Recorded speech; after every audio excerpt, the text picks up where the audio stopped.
So Dead Rising is getting a remaster. Another remaster. A deluxe remaster. Some are calling it a remake, but that's mainly because people have forgotten that remasters used to be more than a slight resolution and frame rate increase. No, this is what used to be the norm, or at least common, or at least encouraged when it came to remasters. Anyway, after a brief out-of-the-blue teaser, a showcase I wish spent more time with the game than the devs, and then a handful of various other reports and previews, we know a bit more and have seen more than a few things to compare the experiences. And, it's a bit of a mixed bag. Now obviously we won't be able to do a full comparison until the game is out proper, and I didn't get one of those fancy preview codes, so a full game deep dive will have to wait for later when we do a bit of sailing. But Dead Rising is one of my favorite games of all time, so what's the harm in some preemptive comparisons and some glaringly obvious issues from what we can see, that absolutely no one else has already talked about, right before the game comes out. But first, who exactly is developing this remaster? We've seen a few of the leads, and some are pretty new, but where exactly is the manpower coming from? Turns out it's the China-based developer Neobards. They've been around since 2017, and since then a bulk of their workload has been acting as outsourced labor on ports, collections, and next-gen versions of existing titles, with a lot of these projects being from Capcom, although they've also worked with Square Enix. From a cursory look at their credits and the games they claim to have worked on, it appears the most extensive development involvement in a Capcom property prior to the Dead Rising Deluxe Remaster were with Resident Evil Resistance and Resident Evil Reverse. Take that for what you will. With all that out of the way, on to the game itself. I'm going to try and keep this short but broad. We'll break it down into 3 sections.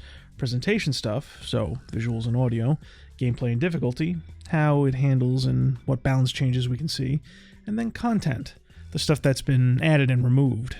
Nothing too nuts, just enough to hit some important points and summarize a little bit. So let's kick this off with the easiest thing to go over, visuals. The original Dead Rising was a highly polished kickoff to Capcom's exploits with the then brand new MT Framework engine. For the remaster, everyone guessed and it was later confirmed that the game would be using the RE engine. Now, the RE engine is a good engine, but it's not without its issues, namely with certain environment types and keeping faces consistent. The results will vary from team to team, and I think the Deluxe Remaster ends up struggling a bit while juggling this new engine, older assets, and the changes it tries to implement, and ends up looking good about 70% of the time. The thing most people seem to be able to agree on is that the Willamette Parkview Mall looks nice. Sure, some people will disagree whether nice means better than the original, and there's a conversation to be had about how both games handle lighting, but on the surface, the mall looks great, at least in the areas where the original release's designs remained intact. I happen to think that every area where they decided to take liberties, or areas where they overstepped, does so to its detriment.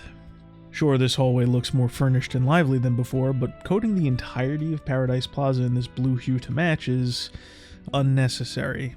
Makes it feel less like a beach and more like an aquarium. Sure, the maintenance tunnels are well lit and have plenty of signs and directions in them now, but they aren't nearly as creepy, and the lack of shadows hamper some of the scenes that take place in them, and does the game little favors in convincing that it's filled to the brim with zombies. On the topic of zombies, and people I guess, character models have all gotten vast graphical overhauls. Honestly, to me, it doesn't look like the zombies got much attention outside of bringing it to the engine's standard and adding variety in what zombies you'll be seeing. But I actually think that works in the game's favor. I'd be more disappointed if they rolled out some zombies from the Resident Evil remakes and called it a day, or spent time painfully redesigning what already works. Glancing at the hordes, these are familiar enemies that look like they belong in Dead Rising, and that's a good thing, because you'll be seeing a lot of them. People, on the other hand, are not so consistent. It would take a while to go over all of them, and we don't have all the pieces just yet, so let's focus on Frank and take a quick look at everyone else. Frank, who notoriously has a new look in just about every game he's appeared in, has another new look in the worst possible release to have one. It looks to be the result of the new developers changing him just enough in all the wrong ways, and then him getting hit with some of those engine issues I mentioned earlier.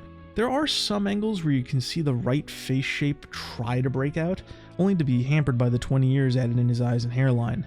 The man looks older than he did in Off the Record. There's also a lot of strange small changes to his default outfit. His collar isn't popped, his pants are too tight and the wrong color, they changed his shoes. Basically, he looks like a caricature of Frank that's rounded out by not understanding his design in the original release. I've heard some people say this is to get his model closer to the way he looked in the beta, and that's cope. Even if I went along with you on that, it would only apply to his hairline and nose, not the rest of his face, or his body, or his outfit. And even if it all were in service of that, some things are best left in the beta.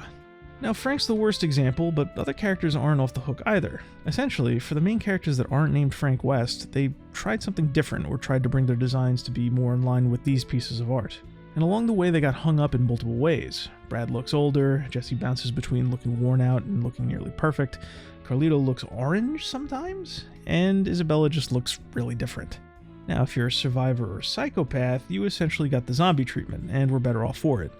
Every character that isn't an Asian butcher or a slightly provocative woman appears to have received original designs while receiving graphical improvements. To sum it all up, when it comes to visuals, the two versions of Dead Rising do a bit of trading back and forth. The simplest I can say is that the original is highly polished but restricted by the hardware and the relative newness of the engine, while the new game is technically advanced but not nearly as polished, and when it tries to really show you just how advanced it can be, it trips over itself and overdoes it. Now onto audio. There's a lot of small things going on here, but not too much to report this early. 99% of the menu and UI sounds appear to be the same, and the original soundtrack, licensed music included, is completely untouched, aside from an option that allows you to deactivate licensed music. The only thing new being a handful of tracks available as mall music through paid downloadable content. Most of these are direct ports from other Capcom properties, but included in these options are rearrangements of mall music's 2, 3, 4, and 6. Even if it is unfortunately locked behind a paywall, and although I would have liked to see some mall music-like arrangements of these tracks, this had the potential to be one of the smartest and coolest additions. However, it was squandered by one simple thing. Instead of picking and choosing what songs play, selecting any of the DLC music completely overrides the original mall playlist, meaning that as you walk about, you'll only hear the one song until you manually change it again, which is just miserable. It's unfortunately expected, as that's how modern Capcom releases handle DLC music, but given the fact that Capcom offered up over 20 additional DLC music tracks in this way, it's very disappointing. So some small options and additions aside, it's otherwise mostly untouched in those areas. Meanwhile, the voice work is entirely different. It appears that every single character has a new voice actor. As for why new voice work was needed, every single line of dialogue in the game, new and old, is now fully voiced. As for why Capcom thought it necessary to not bother reaching out to the old cast, they claim it stems from contracts expiring or some other such nonsense. I'm not gonna harp on that outside of saying the reasoning is faulty once you think about it for more than a few minutes. If a contract expires, you renew it or make a new one. And I don't mean the actors, I mean Capcom, the ones claiming to make a faithful remaster. Go out and renew as many of these as possible.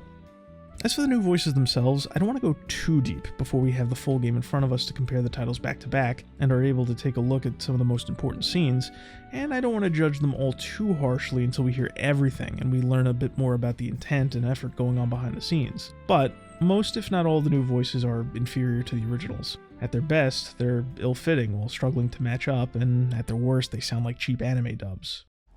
Your girlfriend sent me to find you. Who? Jesse? Damn it!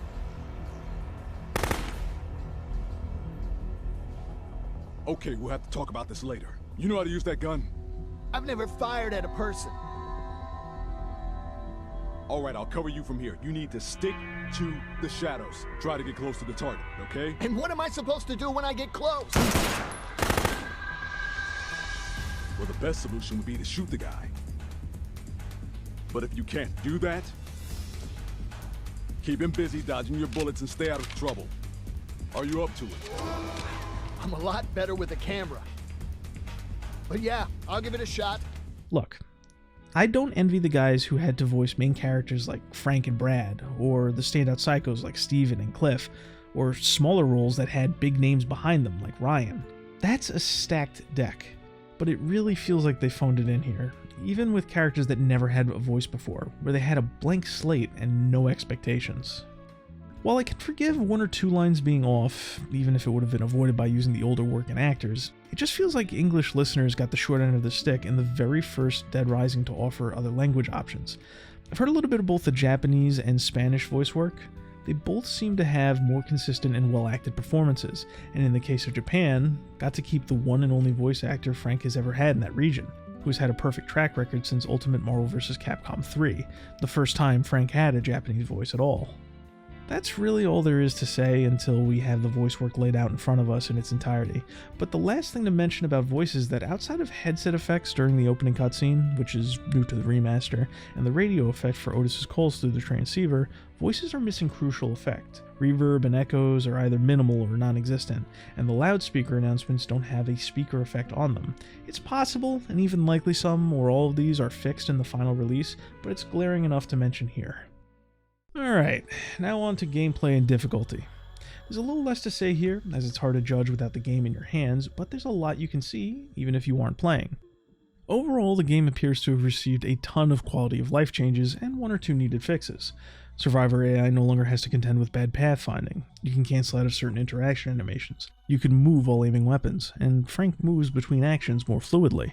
But some of these changes go a bit too far, and in places where they didn't, other balancing changes were made to push them there. Sure, it makes sense to fix the pathfinding so it doesn't hamper the survivors from doing basic things like moving, but making them stronger, giving them voice lines to recommend out-of-the-way shops, you're essentially turning them into tour guides at that point. Sure, it makes sense to fix the flying dodge so it doesn't accidentally trigger from sudden movements, but removing the end lag takes away some of the risk from using it. Sure, it's a good thing to give PP stickers their own place in the notebook so you can track them, but it's a bit much to make them this large and give them the hints this obvious. While we can point to some of these things, what we can't fully judge right now is the balance overhaul the game has received and how it affects throughout. A ton of weapon options have reportedly received different changes. Some do more or less damage, some have different attacks entirely, and some have other modified attributes like durability and speed. Alongside that, the different bosses in the game have received new attacks and attack patterns, and how exactly this will work for each remains to be seen. But of the ones we've seen so far, most of them get these new mechanics as a trade-off for maneuvers where they couldn't be hit or flat out invincible, meaning you can now brute force your way through situations you would otherwise need patience and planning to overcome. However, balance and guesswork aside, there are three glaring things that affect the core of Dead Rising as an experience: autosaves, time fast forwarding, and prestige point or level rebalancing. First one is easy enough to understand. Compared to the original system of requiring you to go to any of the save points located throughout the mall to save your game, the game will now automatically save, reportedly every time you move into a new area. The save points are still in the mall and still allow for manual saving, but also allow you to fast forward through time. All of it if you really want. You can just skip right to the end, over all the scoops and cases. Both of these things are technically optional, even though that's not really an excuse for making the game easier in these ways, but what isn't optional is leveling up and how it's been rebalanced. You level up way quicker in the Deluxe Remaster. To give you some perspective, let's take the opening sequence of Dead Rising 1. You take some photos during the helicopter ride, you take some photos in the mall, maybe fight off a few zombies, and then you rescue Jeff and Natalie Meyer. All of this is available to you right before you enter the mall and start the game proper. In the original, with optimal photos and play, this is where you end up, level 3, with a little progress towards level 4. In the remaster, this is where you end up, level 8, nearly 9. Now, it's possible they just moved things around and made the middle or later levels take longer, but it's worth mentioning that prestige point payouts have actually been reduced in some areas, with certain photo ops handing out less than before, while others have been increased dramatically, like the PP stickers hidden around the mall, which I mentioned are larger now and have their locations marked in the notebook, now having payouts that are 3 to 5 times higher than the original. Basically, standard play offers you lower payouts, while bonuses offer higher payouts, and somehow, between the two, you're leveling up much quicker. These three changes essentially break what the game is about, that being trial and error. The entire system was built around you trying to do what you want and finding out what you were able to do, and whenever it doesn't work out, you either start over with new stats and knowledge, or have played it safe by saving and can try again right where you left off. All these system changes say is that you should just brute force the game. Eventually you'll just win, or the game will give you more tools even if you aren't thinking. And if that is somehow still not enough for you, the game will try to keep you on track with out-of-place yellow paint and exit signs, nearby survivors telling you what to do, or just letting you skip everything altogether. Overall, the game is just easier. Fixing actual issues would have been enough to do that, but the remaster goes beyond that, to sand away edges and to seemingly remove most of the challenge. Speaking of removed, our final and very short topic is going to be about cut content and cut content. One of the coolest things the remaster does is that it incorporates a lot of things left on the cutting room floor from Dead Rising's development. Frank's camera having additional attachments and functions, characters being more expressive in cutscenes, cop zombies firing their weapons, this rocket launcher, and other things we've yet to see are all things that were at one point implemented, planned, or tried back in 2005 and 2006. There's also a handful of zombie models that were taken from earlier parts of development that have been restored and added to the mix, which is just awesome. What isn't so awesome are some of the more modern changes and cuts. The erotica genre has been removed from photography, and just about any element that would have given you points for it has been adjusted or covered up, and as a result of all this, Kent no longer requests a sexy photo, but a funny one for the Scoop Photo Challenge. Larry the Butcher looks different. You can argue about what he is now versus what he was, but I think we all know the motives behind this change. Cliff Hudson, a Vietnam veteran whose PTSD was set off by the outbreak, no longer mentions the Viet Cong or communism, and the zombies he strung up now apply the previously Japanese-exclusive censorship. There's also more than a few of those small, why do you care enough to change it kind of changes, like Estelle's Fine Lady Cosmetics now just being Estelle's Fine Cosmetics, or the achievements Frank the Pimp and Zombie Genocider being changed to the Grateful Eight and Zombie Annihilator. There's more to all of that, in every topic we've covered really, and I'm sure there's more to find when the game releases, but you get the picture. For every cool thing they dug up from the development of the game to re-add, they also went back and made unnecessary changes or censored the original elsewhere. For every quality of life change, there's a balance shift that goes a bit too far to make the game easier. For every well-done story or survivor, there's a part of the game that isn't as polished as the original. And looking at the remaster, its changes, and the thought process behind those changes to it, you start to see something. In these early looks, this version of Dead Rising can be summed up as a split vision. It looks like it's actually 3 different attempts at a game mangled together into one confused package. The first is a faithful handling of the original Dead Rising, something you can see in most of the mall, most of the zombies, the reuse of camera and cutscene data, the re-editions of cut content, and all of the parts of this game that just look spectacular. The second is a mishandled or misguided attempt at a remake of Dead Rising, which is where you find the unnecessary changes to certain locations in the mall, characters not looking right, easily noticeable engine issues that weren't adjusted or were flat out ignored, certain smaller elements not being as polished as the original, and the absolute mess that is the English voiceover and its direction. And the third is a game for the often cited but rarely present modern audience, as well as people who have been complaining about core parts of the series and the first Dead Rising since 2006. This is where you find the censorship, the obnoxious, downright insulting yellow paint, the lower difficulty, the overreaching quality of life changes, and the various small changes that are somehow trivial but also completely necessary according to some of the more zealous defenders. The unfortunate reality is that after preview codes were sent out to hype men and bigger names associated with the series, and the issue of censorship attracting and activating the modern mob, it's likely that, regardless of the resulting quality, reviews, or sales, the discussion around the issues with the final product will be marred by an influx of people who want to champion it because of the favors they've received, the people they know, or the causes they feel the need to be virtuous about. Or, alternatively, people who are just starved for content. That I kinda get. Being a Dead Rising fan can be brutal, especially after 2013. But I've already seen a community that is normally very quiet and reasonable when it came to judging the games they were built around and talking about what made them great, devolve into the usual outlashing of they can do no wrong, these changes are no big deal, I'm okay with almost anything negative, I just want a new game, and it was never about you in the first place, so leave. Which are very unpleasant and recognizable signs of things to come for people who like the games beyond a brand name. Back to the game, the bigger concern is that a lot of these problems I talked about, they aren't going anywhere. There have been arguments about multiple builds with different changes and upcoming improvements, but just like every other major release to hand out previews in a time frame of months prior to release, changes will either be non-existent or minimal, and where we do get them, it'll be for obvious issues and not things like polish or faithfulness, which there are likely more of hidden in the scenes we haven't seen yet. But that's it for now. I mentioned earlier this was really meant to be a quick last-minute pre-release summary, and there's a lot we didn't actually get to. In the future, we'll go over the remaster more in depth, and we'll be able to cover intricacies and smaller nitpicks.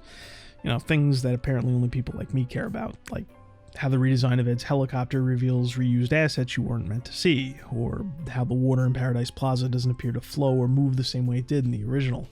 And we'll talk about important things too. As for now, what you see here is what you should expect and what's going to be available when the game releases on September 18th and September 19th.